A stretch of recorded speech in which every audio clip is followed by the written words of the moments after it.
Hey, it's NPR's Book of the Day. I'm Andrew Limbong.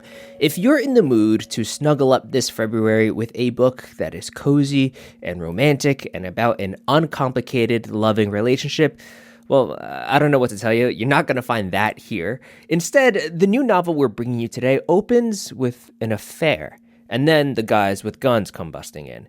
The book's called Room 706 by author Ellie Levenson. She spoke to NPR's Scott Simon about why she wanted to write about modern life and love through such a pressure cooker premise, and how Die Hard was a key influence on the book. That's after the break.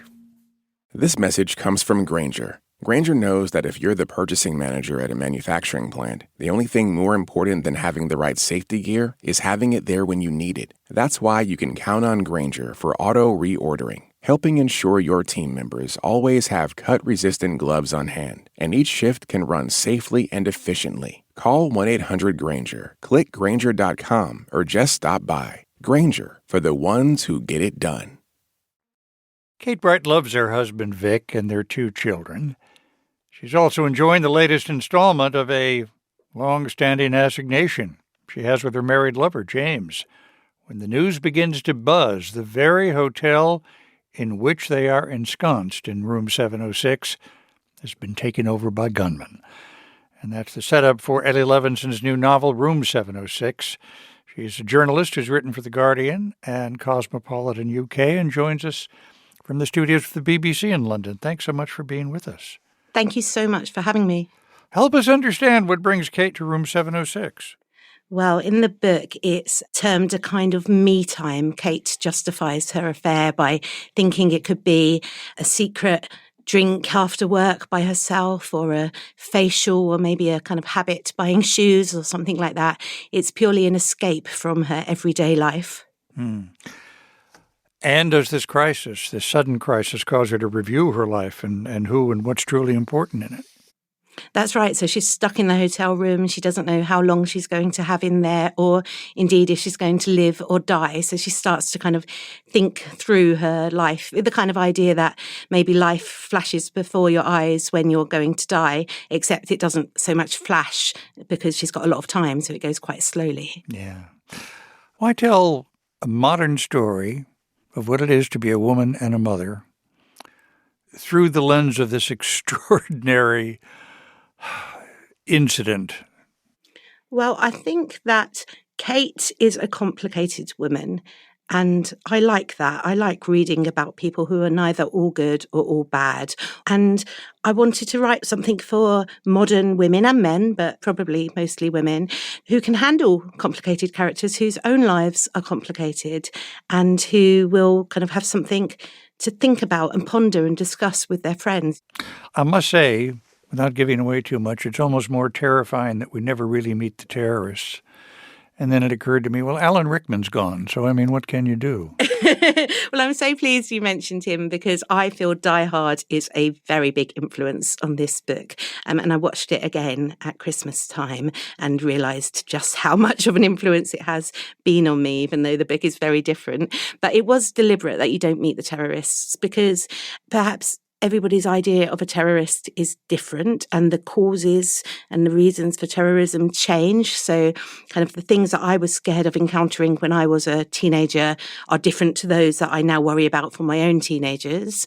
And so it's really a vehicle to put Kate and James in the room and to show how little control people have over events. I enjoyed reading the text messages that she sends to Vic, which are filled with love, but also very practical instructions, aren't they? Yeah, it's a really funny mix, isn't it, of kind of thinking this might be my last chance to tell my husband that I love him, but also I need to make sure he has kind of the passwords for all the supermarket shop or the car insurance, that kind of thing. Does James, the dashing lover, wilt a little in her eyes during this period in Room 706? Yeah, I think as Kate gets to know him, not as a lover, but as a person, and they have kind of conversations for the first time since they met, she realises that he's just like anyone else. You know, he can be annoying, irritating, maybe the grass isn't greener, but then she wasn't looking for an alternative husband. It was something different to that. I say this as a father. I really liked Vic. Lots of people say that. I like him too. I like all of them in their own way. But maybe he's a little bit too nice at times. I mean, you want to marry someone nice, of course you do. But and this isn't me. This is my character. Of course, it's fiction. Yeah. But maybe maybe Kate finds her husband sometimes maybe a little bit too accommodating. Our editor saw you give a talk to student journalists on feature writing and says you gave a very confident talk about how those ideas and inspiration can abound. Does that translate into writing this, your debut novel? What a lovely thing to hear. I'm so pleased it had an impact. Yes, I think it does, because although, of course, in journalism, you're seeking to find the truth, and in fiction, you're doing kind of the opposite of that. You're making things up as you go. It gives you a way of thinking to explore ideas to the full. And I often felt when I was thinking about the idea for this novel that I wanted to take the kind of feature you might have in a magazine about, how to make your lover leave their partner, or how do you know if your partner is having an affair, and turn it on its head. So it made me think about characters who don't want their lover to leave their partner or don't want their affair to become something more. Words invoked a couple of times at the end of the novel. Sonder. Can you help us with that?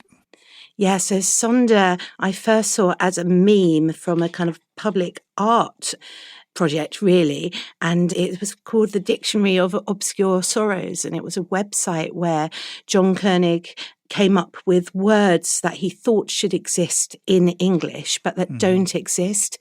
And Sonder really struck me. It's the idea that everybody else's life is as complex as yours, and so that you are just kind of an extra in their life as they are in yours. If you sit next to somebody on the bus or walk past somebody in a restaurant, and that, I guess it's the idea that your life isn't more important or more complicated than anyone else's. And I thought that was really, really interesting. It really stuck with me, because in the hotel in which Kate and James are, every other room could have an equally complicated story. We just don't know it. Your novel does remind us we have very limited influence as to how we'll be remembered by our loved ones. That's true, but I was really influenced in many ways by the notes that people left on 9/11 when they, particularly the people in the airplane that crashed in Pennsylvania, and when people knew they were going to die and they wrote notes to their loved ones if they had time, it all boiled down to "I love you," and it didn't matter if they were young or if they were old. It was the same sentiment the whole time, and I just thought that was such a kind of beautiful idea. Ellie Levenson's new novel is Room 706. Thanks so much for being with us. Thank you so much for having me.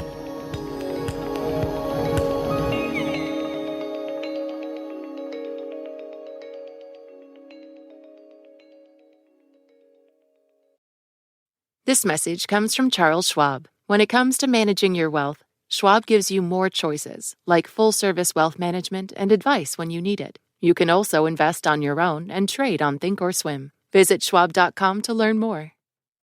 Support for NPR and the following message come from Spectrum Business, providing connectivity solutions to help your business stay online and on track, delivering fast, reliable internet, phone, TV, and mobile solutions, all backed by 100% U.S.-based support. They offer scalable plans and straightforward pricing. Spectrum Business, reliable connections, responsive support, and tailored solutions that power your success. Learn more at spectrum.com/business. Restrictions apply. Services not available in all areas.